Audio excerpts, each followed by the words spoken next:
കപ്പ ഉപ്പുമാവ് എങ്ങനെയാണ് ഉണ്ടാക്കാൻ പോകുന്നത് എന്ന് നമുക്ക് നോക്കാം. അപ്പോൾ നമ്മൾ കപ്പയെല്ലാം മുറിച്ച് വെച്ചിട്ടുണ്ട്. ഇനി നമുക്കിത് കുക്കറിലോട്ട് വേവിക്കാം. അപ്പോൾ കപ്പ ആവശ്യമായിട്ട് നമുക്ക് അതിന് വേണ്ട കപ്പ ഉപ്പുമാവിന് വേണ്ട ഉള്ളിയും വെളുത്തുള്ളിയും പച്ചമുളകും നമുക്ക് അരിയാം. അപ്പോൾ നമ്മൾ കപ്പ ഇതുപോലെ അരിഞ്ഞ് വൃത്തിയാക്കി വെച്ചിട്ടുണ്ട്. ഇനി നമ്മൾക്ക് കുക്കറിലോട്ട് ഇടാം. എന്നിട്ട് ഒരു വിസിൽ വെക്കാം. ഓക്കെ അല്ലേ? അപ്പോൾ അതായത് സ്കൂളിൽ നിന്ന് വന്നതല്ലേ ഉള്ളൂ. അപ്പോൾ നമുക്ക് എന്താണെന്ന് സ്പെഷ്യല് എന്ന് പറഞ്ഞ് നോക്കിയിട്ട് വരാം.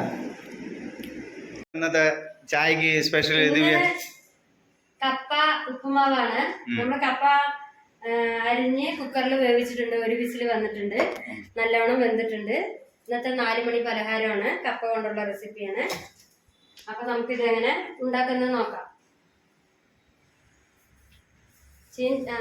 ചീനച്ചട്ടി അടുക്കി വെച്ചിട്ടുണ്ട്. കുറച്ച് എണ്ണ ഒഴിക്കാം.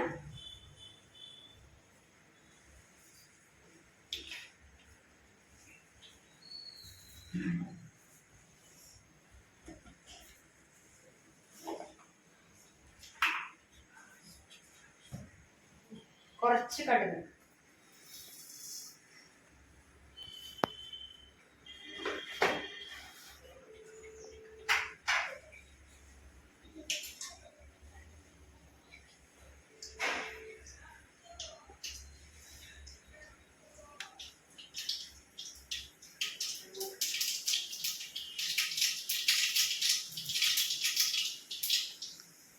വെളുത്തുള്ളി കുറച്ചിടാം.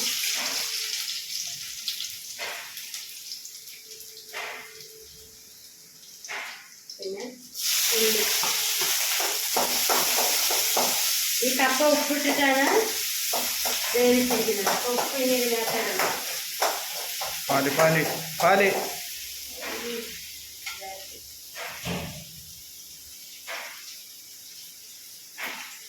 അപ്പോഴേക്കും കഴിച്ച് അതിനിടയിൽ കൂടെ പാല് തിളച്ച് പോയിരിക്കുകയാണ്. അത് അടുക്കളയൊക്കെ നടത്തി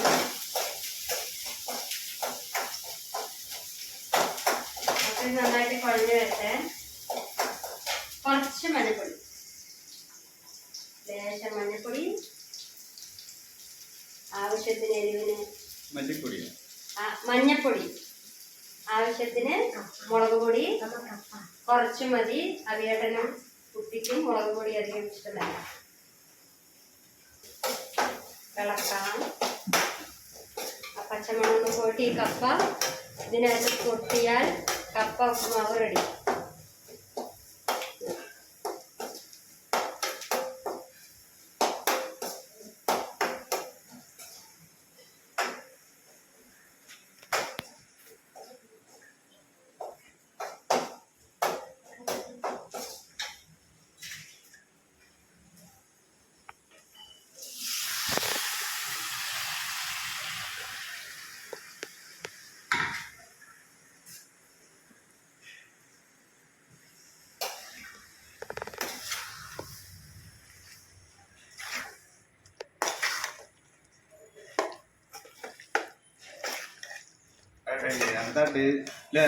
അടിപൊളിയായിട്ട് എല്ലാം സെറ്റായി വന്നിട്ടുണ്ട്. നല്ലോണം വെന്തിട്ടുണ്ട്.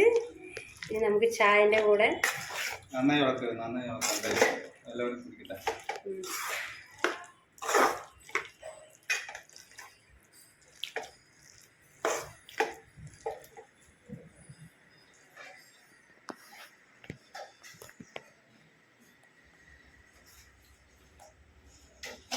ഓക്കെ, അത് റെഡി ആയില്ലേ? ഓക്കെ, ശരി. അപ്പൊ നമ്മുടെ കപ്പ ഉപ്പുമാവ് റെഡി ആയിട്ടുണ്ട്. അപ്പൊ എന്തായാലും നമുക്ക് അതൊന്ന് കഴിച്ചു നോക്കാം അല്ലെ? അതിവേ ഓക്കെ. അദ്ദേഹം സ്കൂളിൽ നിന്ന് വന്നിട്ടുണ്ട്. എന്തായാലും അടിപൊളി. ശരി, അപ്പൊ പ്ലേറ്റിലായിക്കോ, നമുക്ക് കഴിക്കാം അല്ലേ? ഓക്കെ, ഞങ്ങളെ വെയിറ്റ് ചെയ്യാം. അങ്ങനെ കഴിച്ചു നോക്കാം. അത്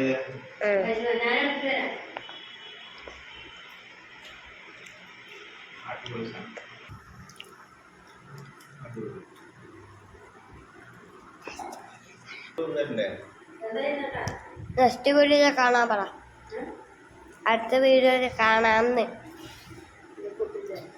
അടുത്ത വീഡിയോയിൽ കാണാൻ പറ. അപ്പൊ ഗൈസ്, ഇനി പുതിയൊരു വിഭവമായി അടുത്ത വീഡിയോയിൽ നമുക്ക് കാണാം.